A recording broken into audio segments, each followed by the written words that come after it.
இங்கே பாரு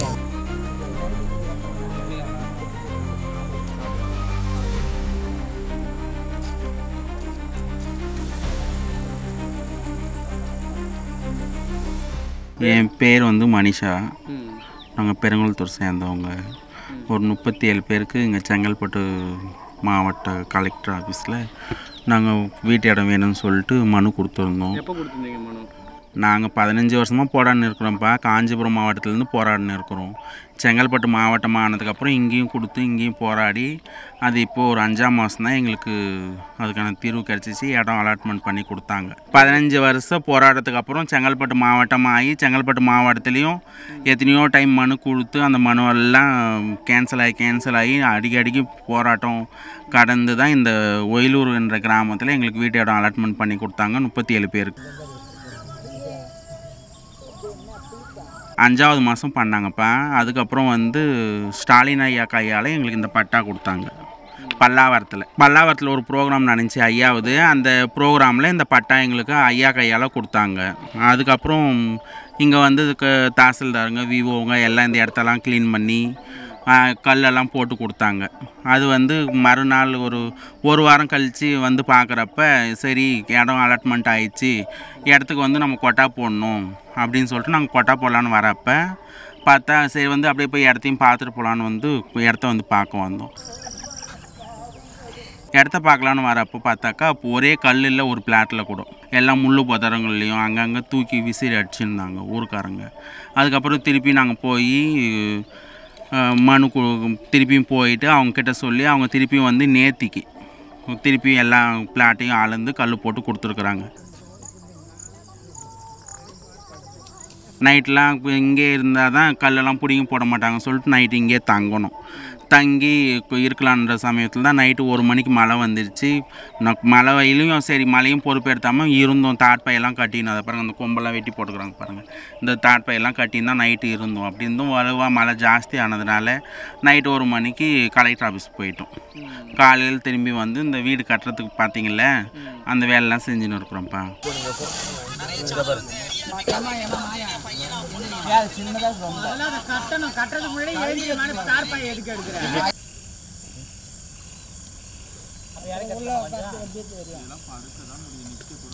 இன்றைக்கி போய் பார்த்த இடத்துல இபி ஆஃபீஸுக்கு போயிட்டு எங்களுக்கு கரண்ட் சர்வீஸ் வேணும்னாக்கா நீங்கள் வீடு சுத்தமாக ஃபினிஷ் பண்ணிட்டு வாங்கம்மா, வீட்டு வரி ரசீதியோடு வாங்க அப்படின்னு சொல்கிறாங்க.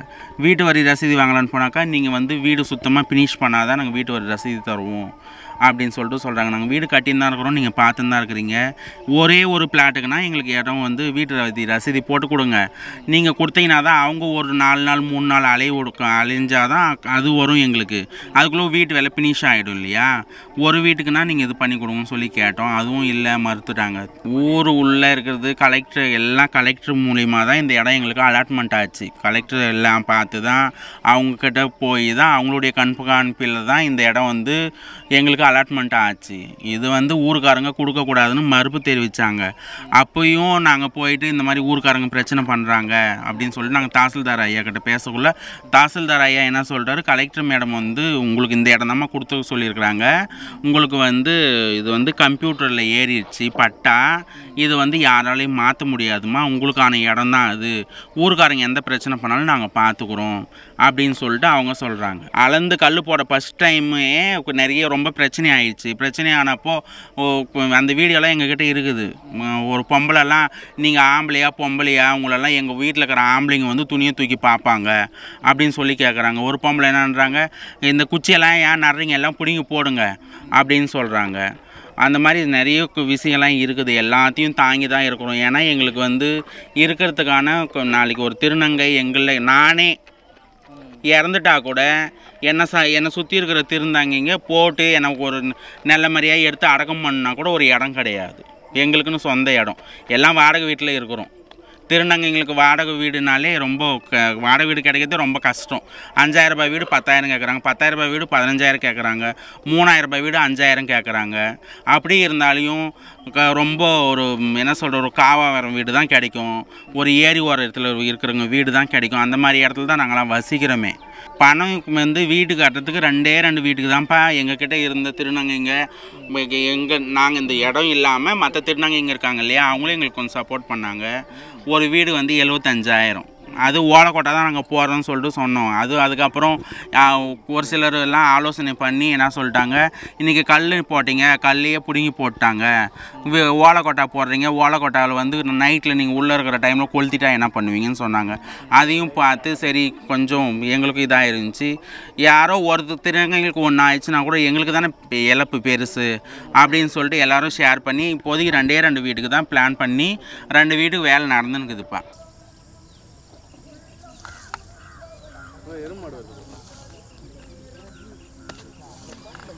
ஊருக்காரங்களுக்கு வந்து இந்த இடம் வந்து கிரவுண்டு வேணுமா, அவங்களுக்கு விளையாட்டு கிரவுண்டு வேணுமா, அப்புறம் இன்னும் ஏதோ சொன்னாங்க, ஏதோ சமுதாய நலக்கூடம் வேணும் அப்படின்ற மாதிரிலாம் அவங்க கோரிக்கை வச்சாங்க. இது இல்லாமல் எவ்வளவோ இடம் இருக்குது. இது வந்து இத்தனை வருஷமாக இந்த இடத்துல இருக்குது. அவங்க ஊர் எங்களுக்கு கவர்மெண்ட்டாக 10 அலாட்மெண்ட் பண்ணி கொடுத்துக்குது. நாங்கள் உடலூரில் தான் எங்களுக்கு இடம் வேணும்னு நாங்கள் கேட்கல. அரசாங்கத்தில் ஐயாவாக பார்த்து தான் எங்களுக்கு இந்த ஆட்சியில் எங்களுக்கு பட்டா கொடுத்துருக்காங்க. 15 வருஷ போராட்டத்துக்கு அப்புறம் தான் எங்களுக்கு இந்த இடமே கிடச்சிருக்குது. இந்த டைமில் வந்து இந்த மாதிரி பிரச்சனை பண்ணாக்கா இது வந்து எங்களுக்கு வாழ்வா சாவானே தெரியாமல் ரொம்ப கஷ்டப்படுறோம் நாங்கள். என் பேர் சுனிதா, எனக்கு வயசு 60. நாங்கள் இந்த 15 வருஷமாக ரொம்ப விடாமல் முயற்சி பண்ணோம். எந்த சலுகையுமே எங்களுக்கு இன்னும் கவர்மெண்ட் கொடுத்ததில்லை. இப்போ இந்த பட்டா கொடுத்துருக்குறாங்க, இது கூட உண்மையாக பொய்யான்னு கூட அது கூட தெரியாது எங்களுக்கு என்னன்னு. உண்மையிலே பட்டா கொடுத்துருந்தாங்கன்னா இந்த ஊர் ஜனங்க வந்து இவ்வளோ எதிர்க்கிறாங்களே எங்களை, இவங்க வந்து ஏதாவது அவங்களுக்கு ஒரு ஆக்ஷன் எடுக்கலாம்ல, அதையே எடுக்க மாட்டேங்கிறாங்க. அது சொல்கிறாங்களே பிள்ளைங்களை விட்டு தொட்டிலே ஆட்டுறாங்களே, அந்த கதையை தான் இருக்குது எங்கள் கதை. இங்கே இந்த நைட்லாம் மழையில் இங்கே நனைஞ்சிட்டு கிடந்தோம். இங்கே போனால் அங்கே போனால் இங்கே இருந்து போய் அங்கே போக சொல்கிறாங்க, அங்கேருந்து இந்த பக்கம் போக சொல்கிறாங்க. என்ன தான் பண்ணுறது? ஜனங்கள் நம்மளை மதிக்கவும் மாட்டேங்கிறாங்க. ஒரு நாய்க்கு உள்ள மதிப்பு கூட மனுஷனாக பிறந்து எங்களுக்கு இல்லை. நஞ்சரி ஜீவனுக்காவது இவ்வளோ மதிப்பு கொடுக்குறாங்க, வளர்க்குறாங்க, எல்லாமே பண்ணுறாங்க. 6 அறிவு படித்த எங்கள் மனசில் எங்களை மதிக்க மாட்டேங்கிறாங்க இந்த ஊர் ஜனங்க.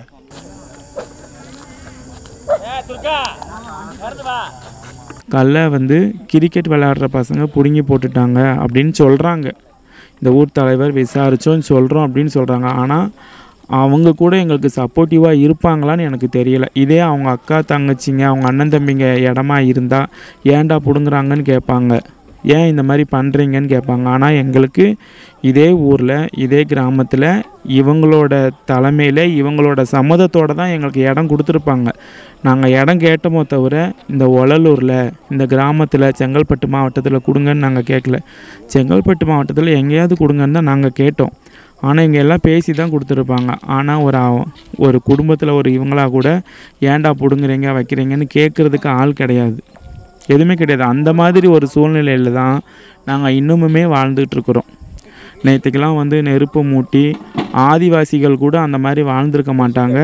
பழையபடியும் அந்த ஆதிவாசிகளோட நிலைமைக்கு நாங்கள் போயிட்டோம். என்ன அவங்க இலத்தலையை உடுத்திருப்பாங்க, நாங்கள் ஒரு புடவையை உடுத்திருக்கோம், அவ்வளோதான்.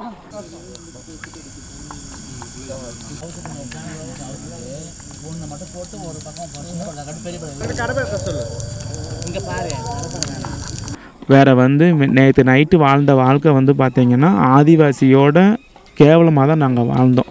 அவங்களாவது நம்மளுக்கு வந்து ஒரு குடிசை போட்டுப்போன்னு சொல்லி குடிசை போட்டுக்குவாங்க. ஆனால் நாங்கள் இந்த வெயிலுக்கு காஞ்சி மழைக்கு நனைஞ்சி அந்த மாதிரி தான் நாங்கள் வந்து நேற்றையோடைய எங்களோட வாழ்க்கை வந்து அப்படி தான் இருந்துச்சு. இன்றைக்கும் வந்து அதே தொடர்ந்து இருக்குது. இப்போ பின்னாடிலாம் வந்து கவர் பண்ணி பார்த்திங்கன்னா இப்போயே நாங்களாம் நெருப்பு மூட்ட ஆரம்பிச்சிட்டோம். இருட்ட ஆரம்பிச்சிருச்சு. கொசுக்கடி அங்கங்கே வந்து பாம்பு பூச்சி பூரா அப்படின்னு அங்கங்கே வந்துட்டுருக்குது. 4 பேர் வந்து எங்களை பெரியவங்க வந்து காவலுக்கு இருக்கிறாங்க எங்களை தூங்க வச்சுட்டு.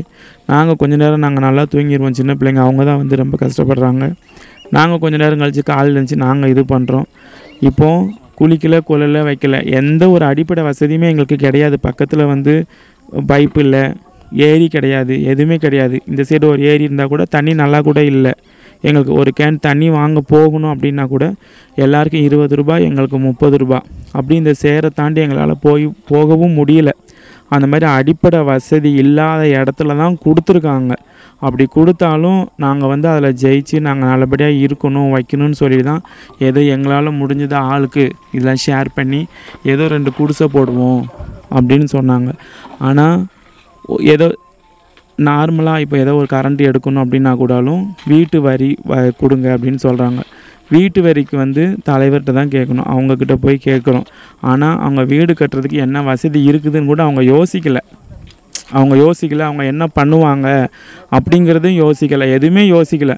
ஆனால் வீடு கட்டிட்டு வாங்க, ரசீது எடுத்துகிட்டு வாங்கன்னு சொல்லியிருக்கிறாங்க. அதுமாரி நாங்கள் யார்கிட்டையோ ஏதோ கலெக்ஷன் பண்ணி நாங்கள் எடுத்து நாங்கள் இந்த மாதிரி வரியை எடுத்து கொண்டு வந்து கொடுத்தா தான் நாளைக்கு எங்களோட இது என்னங்கிறது, அடுத்த கட்ட நடவடிக்கை என்னங்கிறது தெரியும். இப்போதைக்கு நாங்கள் வந்து இப்போ எங்கள் அம்மா, எங்கள் ஆயா எல்லாருமே வந்து எங்களை வச்சுக்கின்னு இங்கே இன்னும் போகலை. நாங்கள் 3 நாளாக வந்து இங்கே தான் இருக்கிறோம். ஏன்னா இந்த இடத்துல என்ன தான் நம்ம வந்து இது பண்ணி நம்ம வாழணும். ஏன்னா கிளம்பிட்டா கல் பிடுங்கி போட்டுருந்தாங்க. தாசில்தாரை கூப்பிட்டு ஆழ்ந்து அது ஒரு போராட்டமாக ஆகும். அதனால் இங்கேருந்து போகக்கூடாது, போனால் கல் பிடிங்கி போட்டுருவாங்கன்னு சொல்லிட்டு தான் இங்கே இருக்கிறோம். இங்கே டென்ட் அடிக்கிறோம். இங்கே இருந்து ஆளுங்களை வச்சு கல் மண் செமந்து கட்டின்னு இருக்கிறோம். இப்போது ஓலைக்கோட்டை போகிறதுக்கு எல்லாம் ரெடி பண்ணின்னு இருக்கிறோம். ஓலைக்கோட்டை போட்டு அதிலே தங்கி அதிலே தான் இனிமேல் வாழணும் அப்படின்ற முடிவில் இருக்கும். இந்த சேனலில் யாராவது பார்த்தீங்கன்னா எங்களுக்கு ஹெல்ப் பண்ணுங்கள், உங்களால் முடிஞ்சது எங்களுக்கு ஏதாவது ஹெல்ப் பண்ணுங்க. அதே மாதிரி இன்னொரு விஷயம் என்ன நான் சொல்லிக்கிறேன்னா, எங்களை வந்து கலெக்டர் ஆஃபீஸில் வந்து மனு கொடுக்குறப்ப எல்லா சேனல்லையும் வந்து பேட்டி எடுத்தாங்க. தாசில்தார் ஆஃபீஸில் போயிட்டு மனு கொடுத்து இந்த மாதிரி கல்லெல்லாம் பிடிங்கிட்டு போட்டுக்கிறாங்க, அங்கே போய் நாங்கள் இது போராட்டம் பண்ணோம். அப்போது நிறைய சேனலில் வந்து எங்களை பேட்டி எடுத்தாங்க. எல்லாமே பேட்டி எடுக்கிறதோடு சரி, அது எதுவும் டெலிகாஸ்ட் ஆகலை. நாங்கள் படுற கஷ்டம், நாங்கள் படுற வலி வேதனை மக்களுக்கு தெரியணும் அப்படின்றதுக்காக நாங்களும் எவ்வளோ போராடணும். அது இன்னும் எந்த இதுவும் ஸ்டெப் ஆகலை.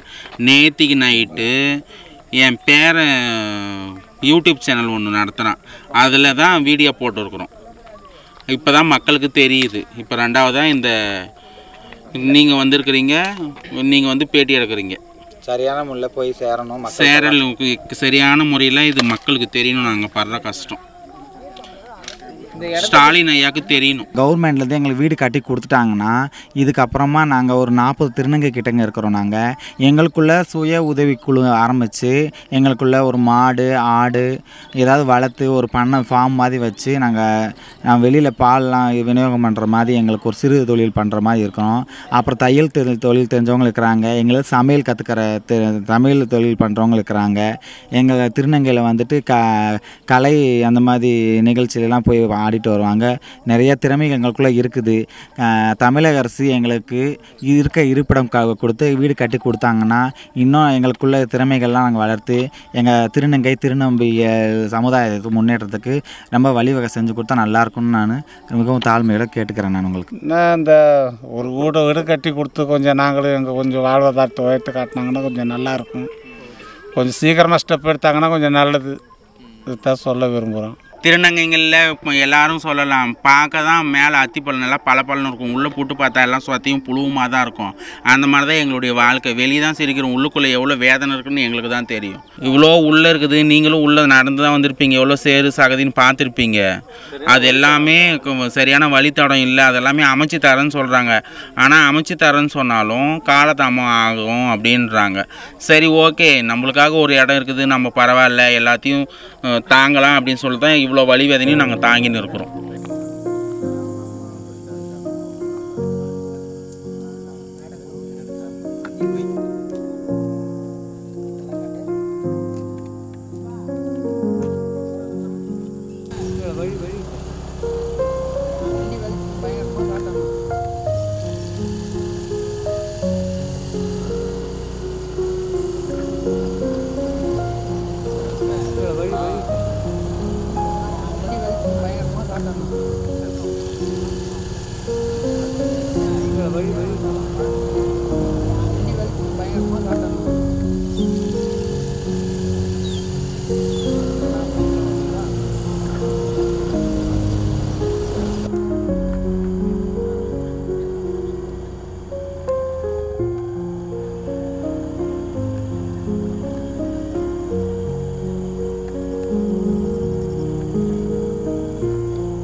மாதிரி வண்டியில் என்ன பண்ணுறது?